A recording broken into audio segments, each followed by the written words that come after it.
Assalamualaikum warahmatullahi wabarakatuh. Perkenalkan, saya Adinda Hardini, NIM 1924 dari kelas Data Mining A, Prodi Sistem Informasi, Fakultas Ilmu Komputer, Universitas Jember. Di sini saya akan mempresentasikan terkait dengan modul dari praktikum 4 dan 5 Data Mining Classification Tree. Tanpa berlama-lama lagi, langsung saja ke tugasnya. Jadi untuk tugasnya ini, ulangilah tahapan klasifikasi menggunakan dataset wine, 5 Indian diabetes, dan breast cancer. Hitunglah akurasinya berdasarkan confusion matrix dengan persentase data testing 20% dan 40%. Selanjutnya kita langsung beralih ke codingannya. Yang pertama untuk dataset breast cancer ya. Jadi sebelum kita melakukan proses-prosesnya, alangkah lebih baiknya kita deklarasikan dulu modul-modulnya. Saya menggunakan 4 modul, yaitu yang pertama NumPy, Pandas, Sklearn, dan juga Matplotlib. Untuk Sklearn sendiri, ini fungsi-fungsinya kan ada banyak ya, jadi saya jelaskan terlebih dahulu. Nah, yang pertama ini ada from Sklearn.model selection import train test split. Jadi ini fungsinya untuk split data training dan data testingnya nanti. Kemudian ini ada Sklearn matrix import confusion matrix, ini untuk menggambarkan confusion matrixnya nanti. Terus yang Sklearn.tree import decision tree classifier ini untuk membuat decision tree-nya. Sedangkan yang matrix import akurasi score ini untuk menghitung skor akurasinya. Terus yang load breast cancer ini untuk ngambil data dari dataset breast cancernya ya. Jadi dari modul Sklearn sendiri ini sudah disediakan dataset breast cancernya. Dan selanjutnya di sini ada Sklearn import dataset ini untuk mengambil datasetnya. Terus yang Sklearn import tree-nya ini untuk memanggil decision tree-nya. Nah, di sini saya menambahkan plot confusion matrix ini maksudnya untuk visualisasi dari confusion matrix-nya ini. Nah, terus sekarang langsung saja ke proses yang pertama. Pertama-tama kita membuat variabel B cancer atau breast cancer ya. Nah, di sini itu berisikan hasil lot dataset breast cancer-nya itu tadi. Jadi kan datanya diambil. Nah, itu disimpan di variabel B cancer-nya ini. Kemudian saya bikin variabel baru lagi namanya breast cancer. Nah, di sini dengan menggunakan modul Pandas tadi kita membuat breast cancer-nya ini sebagai data frame seperti itu. Kemudian di print, jadi kalau di print ini hasilnya seperti ini. Kalau di run hasilnya kan seperti ini. Nah, di sini itu terdapat 30 kolom ya, mulai dari indeks kolom ke 0 sampai indeks kolom ke 29 dan ada 569 baris. Selanjutnya ke proses kedua, yaitu kita print atau kita tampilkan feature names, dataset shape, dan datasetnya yang headnya ini ya. Yang pertama feature names. Jadi di Sklearn ini sudah ada fungsi feature names seperti ini. Jadi kalau kita menggunakan feature ini, nanti dataset yang sudah di load ini akan ditampilkan feature names-nya. Terus juga ada fungsi shape seperti ini. Jadi ini untuk menampilkan shape dari datasetnya yang sudah di load tadi. Nah, selanjutnya di sini ada fungsi head. Fungsi head di sini itu untuk menampilkan 5 baris pertama dari datasetnya itu. Jadi kalau di run itu hasilnya seperti ini. Nah, ini ya bisa kita lihat features name-nya ya. Nah, terus ini untuk dataset shape-nya sesuai dengan yang ada di sini ya. Jadi ada 569 baris dan 30 kolom. Terus ini untuk dataset yang .head tadi itu, breast cancer .head-nya itu kalau ditampilkan tuh seperti ini. Ini karena nggak cukup jadi ke bawah seperti ini. Tapi bisa kita lihat ini benar ya, 5 baris teratas nih. Nah, selanjutnya kan tadi diminta data testingnya itu 20%, 30%, dan 40%. Saya jelaskan lebih dahulu. Untuk prosesnya itu baik 20%, 30%, dan 40% itu sama saja.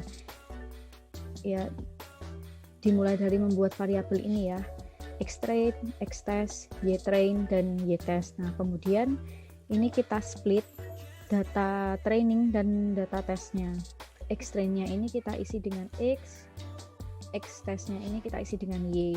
Kemudian untuk ytrain dan ytestnya ini. Nah, disinilah terletak perbedaannya antara data testing 20%, 30%, dan 40%. Jadi kalau pakai 20% itu target size-nya kita gunakan 0,2. Ini random state-nya sama semua ya 100. Terus kalau yang 30% ini test size-nya kita ubah jadi 0,3. Begitu pula yang testing 40% ini kita ubah menjadi 0,4. Nah, di sini kita generate terlebih dahulu untuk data testing yang 20%, 30%, dan 40%. Kita coba yang pertama ke data testing sebanyak 20% terlebih dahulu. Nah, di sini setelah di generate di sini kita langsung ke prosesnya. Nah, untuk kita bikin variabel baru x. Nah, ini nanti akan menampung nilai-nilai dari data trainingnya. Untuk nilai-nilainya sendiri kita ambil dari, ini saya ambil dari ini ya, dari tabel ini ya. Saya kopas aja langsung taruh di sini. Nah, nanti data training ini diprediksi. Kita buat variabel baru namanya tuh ypred atau yprediction, kemudian clf.predict. Predict ini untuk memprediksi. Nah, yang diprediksi apa? Yang diprediksi itu nilai x-nya atau data trainingnya itu tadi. Nah, kemudian di print. Setelah itu kita coba ke data testingnya juga. Nah, ini sama ya prosesnya. Jadi bikin variabel ypred, kemudian yang dipredik tapi bukan x, melainkan xtest ya yang sudah di-generate di sini ya. Kemudian di print, hasilnya itu seperti ini. Jadi untuk yang x ini tuh outcome-nya itu 0 atau negatif, sedangkan yang xtest-nya ini kan tadi data testingnya sebanyak 20%, maka yang diprediksi itu 20% dari jumlah data yang ada di sini. Kemudian ke confusion matrix-nya ya. Jadi kita di sini visualisasikan menggunakan fungsi plot underscore confusion underscore matrix. Kita masukkan yang mau divisualisasikan itu yang mana, ada clf, xtest, dan ytest. Kemudian kita plt.show tampilkan, kemudian akurasi skornya ini juga dihitung ya, jadi kalau di run itu seperti ini. Nah, seperti ini ya, matrix confusion matrixnya itu seperti ini, kemudian akurasinya itu seperti ini. Nah, bisa dilihat di sini ya, akurasinya itu 0,921 sekian, jadi ini maksudnya akurasinya sekitar 92%. Di sini kemudian proses selanjutnya yaitu decision tree-nya ya. Nah, di sini kita plot dulu untuk memvisualisasikan. Nah, di sini kita buat variabel text representation sama dengan tree.export underscore text clf. Ini maksudnya decision tree-nya tadi itu ditampilkan dalam bentuk representasi teks. Jadi kalau di print itu seperti ini. Kalau di run. Nah, ini ya, ini yang representasi teks. Sedangkan yang ini tuh visualisasinya. Untuk yang data testing 30% dan 20% tuh dan 40% tuh sama. Kita coba juga ya. Yang testing 30% terlebih dahulu ya. Nih.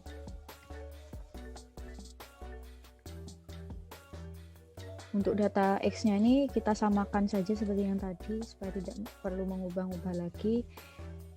Kemudian untuk prediksinya jika di run hasilnya akan seperti ini. Tentunya ini berbeda dengan yang tadi ya, yang 20%, karena sekarang yang diprediksi itu sebanyak 30% dari total data yang ada di sini. Nah, selanjutnya ke confusion matrix-nya. Nah, di sini terlihat ya perbedaannya. Akurasi skornya yang 30% ini mencapai 0,95 sekian. Jadi ini maksudnya akurasinya tuh 95%. Berbeda dengan menggunakan data testing yang 20% tadi ya. Selanjutnya ke decision tree-nya untuk yang 30%. Nah, seperti ini. Ini yang visualisasi decision tree-nya, yang ini berupa teksnya, representasi teksnya. Kita coba juga ke yang testing 40%.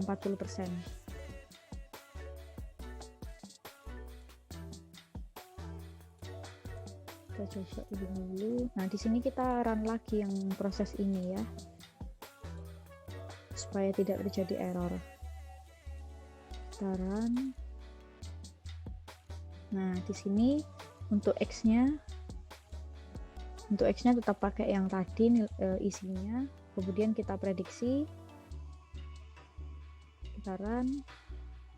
Nah, sini bisa dilihat ya datanya bertambah lagi karena yang diambil 40% dari total data. Ini kalau kemudian ini ke confusion matrix-nya. Kalau di run tuh seperti ini. Nah, seperti ini ya. Terus kita lihat akurasi skornya.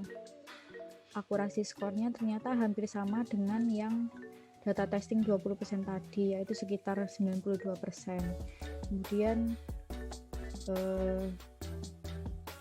ini decision tree-nya kalau di run seperti ini. Ini ya. Kita lanjut ke dataset selanjutnya, yaitu wine. Untuk wine logikanya sama ya. Hanya saja datanya kita ubah di sini. Kan tadi yang di load itu breast cancer, sedangkan ini yang di load itu dataset wine-nya. Di modul skilllearn ini juga udah ada dataset wine-nya, jadi kita hanya perlu mengambil ya. Kemudian kita buat variabel dwine atau data wine ini untuk menampung nilai-nilai dataset wine-nya tadi. Nah, terus diubah menjadi data frame juga sama seperti yang breast cancer tadi. Nah, ini kalau di run seperti ini. Kayak gini ya. Terus ini juga sama. Yang ini caranya ya untuk feature names, shape dan datasetnya. Nah, di sini perlu kita perhatikan, kan ini jumlah kolomnya ada 13. Berbeda dengan yang tadi itu kan ada 30, yang ini kan ada 13. Jadi di sini yang kita masukkan itu mulai dari indeks kolom ke 0 sampai indeks kolom sebelum 13. Untuk targetnya ini sama saja. Ini kalau di run, nah ini ya feature names-nya. Terus ini untuk dataset shape-nya kita lihat sama ya dengan yang ini. Sudah sesuai.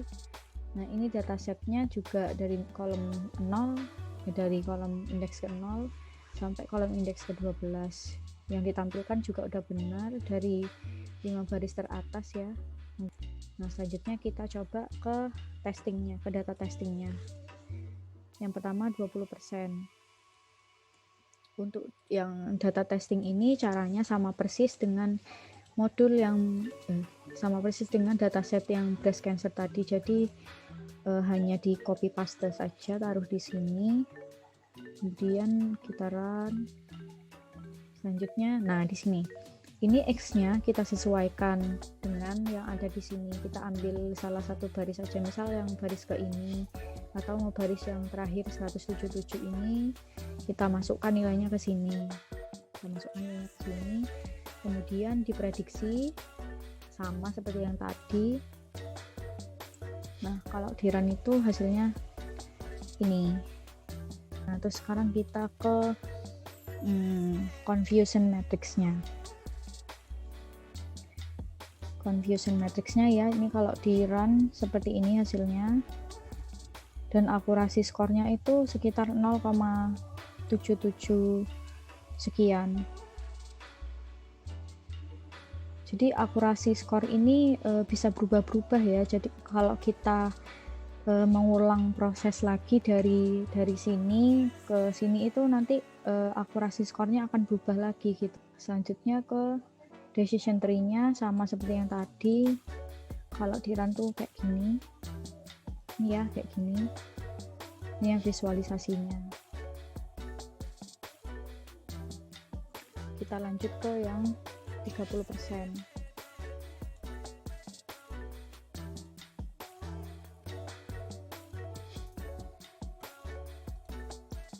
Ini kita ulang lagi prosesnya dari sini, kita run. Kemudian ini juga generate terlebih dahulu. Nah, di sini ini datanya kita biarkan sama ya, tidak perlu mengubah-ubah lagi. Kemudian kita prediksi antara data training dan data testnya, kita prediksi, maka hasilnya akan seperti ini ya, lebih banyak daripada yang awal tadi karena 30%. Nah, ini confusion matrixnya kalau di run. Nah, ini di sini bisa kita lihat kalau yang 30% ini akurasinya bertambah menjadi 0,833 sekian atau 83%. Kemudian untuk decision tree-nya sama seperti ini. Ini ada visualisasi dan representasi teksnya. Terus kita lanjut ke data testing 40%. Testing 40%, kita coba ya. Kita ulangi lagi prosesnya dari sini, di run dulu. Terus yang ini juga. Setelah itu ini datanya kita tetap biarkan sama. Nah, datanya akan lebih banyak lagi ya, karena yang diprediksi itu 40% dari total data. Kemudian untuk confusion matrixnya tuh seperti ini ya, bisa kita lihat ya, ternyata akurasinya bertambah sebanyak 0,861 sekian atau 86%. Ini untuk decision tree-nya sama ya. Kita lanjut ke dataset diabetes. Logikanya sama saja dengan dua dataset yang sebelumnya tadi, tapi bedanya di sini ya, karena di modul Sklearn ini tidak ada dataset diabetes, maka saya mencari datasetnya tuh terpisah gitu dalam bentuk file CSV. Sudah saya import di Jupyternya, kemudian kita read ya CSV-nya menggunakan pandas itu, kemudian di print dan hasilnya tuh akan seperti ini. Ada 9 kolom dan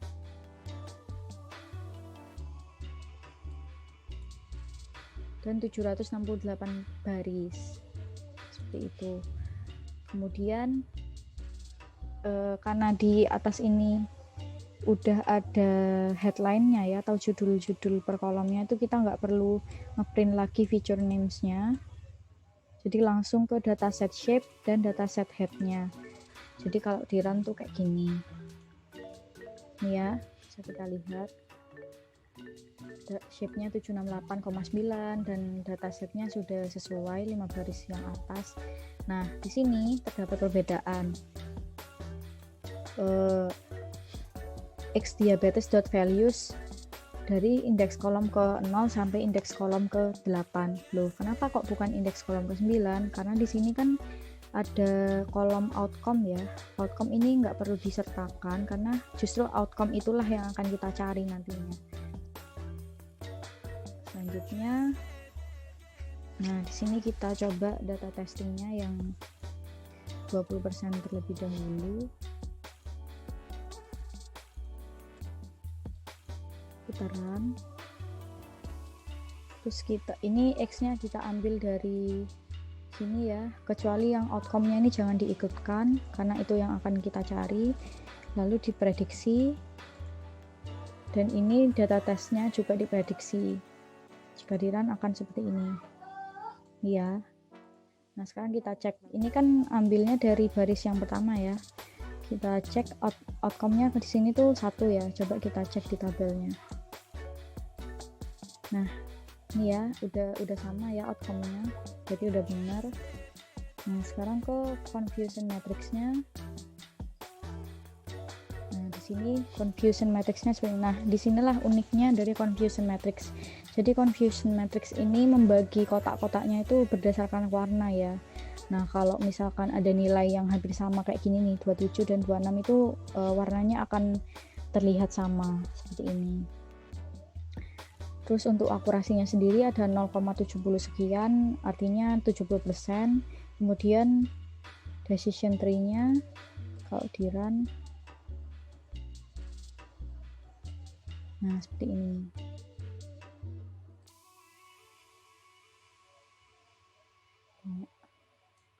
Kita coba ke yang testing 30%.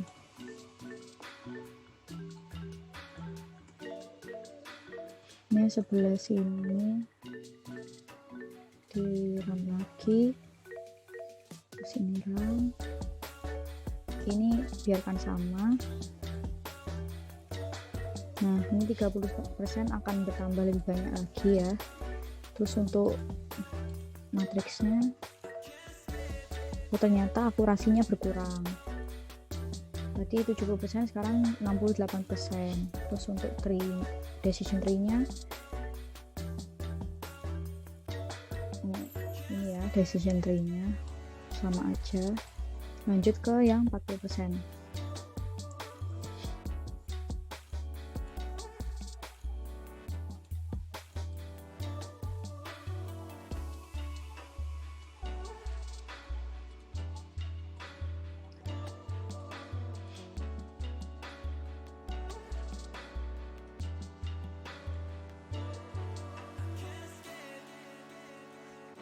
Nah, di sini akan lebih banyak lagi ya, karena 40% dari total data.